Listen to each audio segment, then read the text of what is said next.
Yo, what is going on, guys? It is your boy Lost here today, and I'm coming at you with another video, so stay tuned for that. Right now I'm going to quickly ask you to like the video and make sure you're subscribed. If not, hit the subscribe button, quick and easy. Anyways, yeah, let's get right into the video.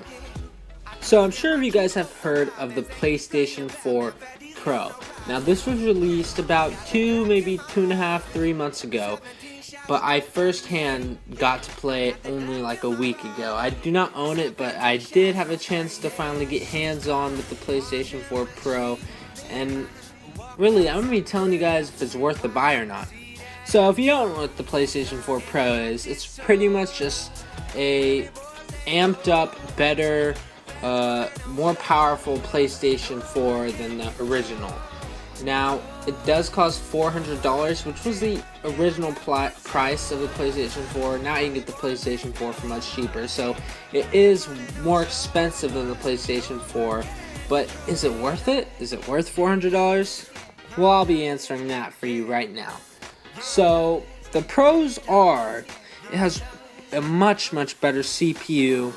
The graphic capabilities are 2.3 times more power than the PlayStation 4. Now that is a ton. Considering the PlayStation 4 was already extremely powerful, if the graphics are 2.3 times stronger, that's just insane. And it can even run 4K gaming on certain games. But here's the thing, 4K games aren't common. Like, the technology isn't really fully advanced where games are now coming out all in 4K, and nobody owns really a 4K TV or monitor that plays on a console. Just nobody owns it. Now maybe some PC gamers own 4K monitors, really nice ones, but nobody owns a 4K really TV or monitor for console players.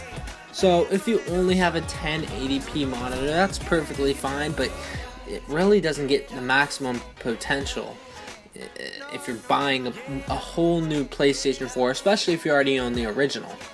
It's if you don't have a 4K monitor, don't buy it. Now, a really cool feature that no console really has ever had in the past is the ability to edit and change your game settings, where you can change the graphic settings, the frame rates, all that you see on PC games, you can do on the PlayStation 4 Pro. But here's the thing, it's really not that enhanced. Since most of the games are built for the PlayStation 4 alone, and you cross over to the PlayStation 4 Pro, when you raise the resolution or something like that, it doesn't change a whole lot. And now I've experienced that firsthand, but I'll get into that later. Like I said, you can change the settings graphically and pretty much have way more control over your game than you did on any other console before. But that sounds great and dandy and all happy and all, but there's a downside to it. Now you're probably thinking to yourself, wait, Gloss, how is there a downside to that? There's no possible way. Well, it's not the idea that is bad, it's the games that come out itself. Now, the games that have come out for the PlayStation 4, pretty much all the games to this point have been built to the PlayStation 4. They're meant to only really run on the PlayStation 4, and you can't enhance the graphics really. See, games that are built for PC, they're meant to be lowered and raised. The graphics are literally meant to be either higher and better for stronger PCs or lower and worse for bad PCs. But with console games, they're meant for the PlayStation 4. At least the PS4 games are literally meant for the PlayStation 4. So really, as of now, you can't do much to the games that have come out. Even the really new ones that are extremely pretty, you can't enhance them anymore. And I experienced this firsthand with my friend's PlayStation 4 Pro. We attempted to raise the graphics a ton more and raise the resolution, enhance the graphics, but honestly, it didn't make that much of a difference. Like, I couldn't even really tell the difference. I'm gonna be honest, with some of the games we chose, I could not tell a slight difference. Now, there are certain games that you can maybe notice a difference, but is it worth the $400? Now, here's the argument. Maybe down the line, they will make games specifically meant to be changed and meant for the PlayStation 4's graphic capability. Now, like I said, I couldn't notice a difference as of now, but then again, later on, it might be a whole new story. And to be honest, I don't think it's worth it here, because if you look at the stats of the PlayStation 4 Pro, 2.3 times stronger, and then we all get hyped up and amped up about it, and my friend ended up buying one, and then we noticed the differences aren't really good. They aren't there. For 2.3 times the power, I can barely see any enhancement. But like I said, it could just be the games that need to come out. So here you are, you're waiting for the games to be developed, but before you know it, in 4 or 5 years, we'll have a PlayStation 5 or the next Sony console come out. So what are we waiting for? So here we are, we'll wait maybe 2 more years for an actual game to come out that would be noticeable change. 2 to 3 years.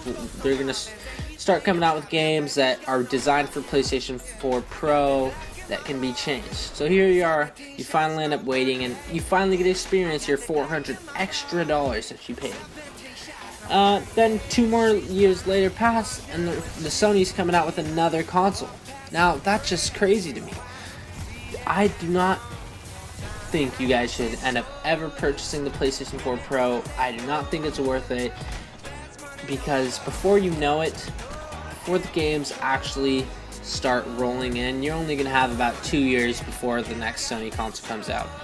Now, obviously, there are bits of, I guess, like small little changes you can do now, but it's not worth the money. It is not that superior than the PS4, but I mean, obviously the system itself is, but the games that run on it are pretty much the same.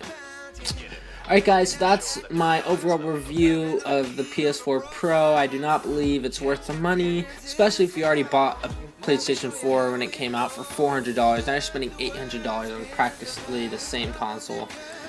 So I don't believe it. Thank you so much for watching. Comment what you think, if you think the PS4 Pro is worth it, if you like it. Just comment down below what you would get.